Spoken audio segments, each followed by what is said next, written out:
pion E4, pion E5, kuda F3 menyerang pion.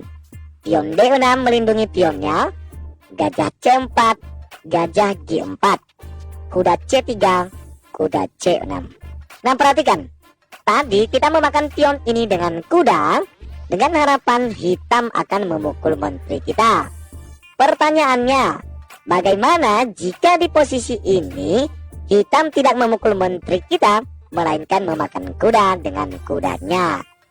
Nah, di sini jelas kita rugi barang ya, Ces. Ditambah lagi posisi kudanya yang sedang menyerang gajah kita. Jadi bagaimana cara menyiasati langkah ini? Perhatikan teman-teman. Sedikit kita kembali ke awal permainan. Nah, di sini kita bisa menyiasati kesalahan yang tadi dengan cara memajukan pion ke H3 terlebih dahulu, Ces. Nah, tujuannya adalah untuk menyerang dan mengusir gajah hitam ini. Lalu jika pemain hitam menempatkan gajahnya mundur ke petak H5, lalu kita kembali lancarkan jebakan seperti yang tadi, Ces. Kuda kali pion. Di sini ada dua pilihan pemain hitam. Yang pertama, hitam akan memakan menteri kita. Atau pilihannya yang kedua, pemain hitam akan memukul kuda kita.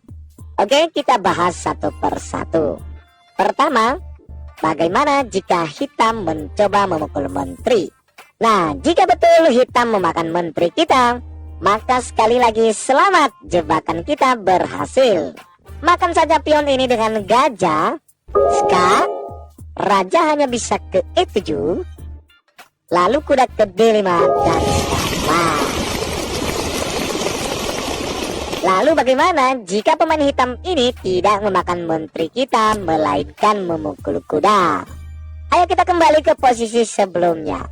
Nah, di sini setelah kuda pukul pion, kemungkinan hitam akan melakukan pilihan keduanya, yaitu dengan kuda kali kuda dan tidak memakan menteri.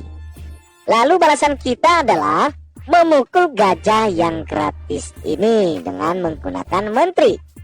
Nah, tentu saja di posisi ini pun kita masih beruntung satu pion ya, Ces. Kemudian perhatikan, jika di sini hitam mencoba kuda kali gajah, karena kebetulan gajah kita tidak ada pelindungnya, maka langkahkan saja menteri ke D5 ska. Hitam kemungkinan akan melindungi dengan pion ke C6 ataupun dengan menterinya. Lalu kita makan saja kuda hitam ini.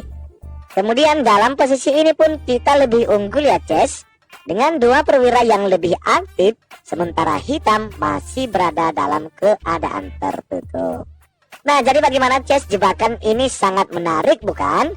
Silakan nanti teman-teman praktekkan jebakan ini ke teman-teman sparring kamu, supaya makin terbiasa dan juga supaya kalian tidak terjebak dalam jebakan ini sendiri.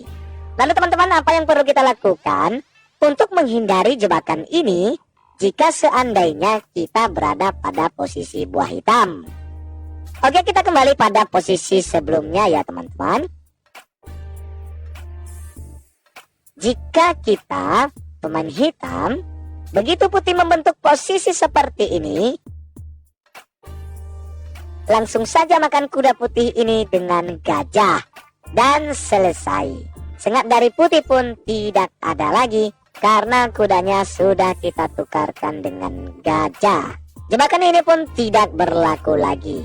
Atau dengan option lainnya, kita bisa juga dengan melangkahkan kuda ke F6 untuk melindungi petak D5 dari ancaman kuda putih, dan selesai. Kita terhindar dari jebakan legal trap pemain putih. Oke, sampai di sini saja ya jebakan catur kali ini. Singkat saja, selamat mencoba. Sampai jumpa di video-video saya berikutnya. Salam Gens Unas Sumus.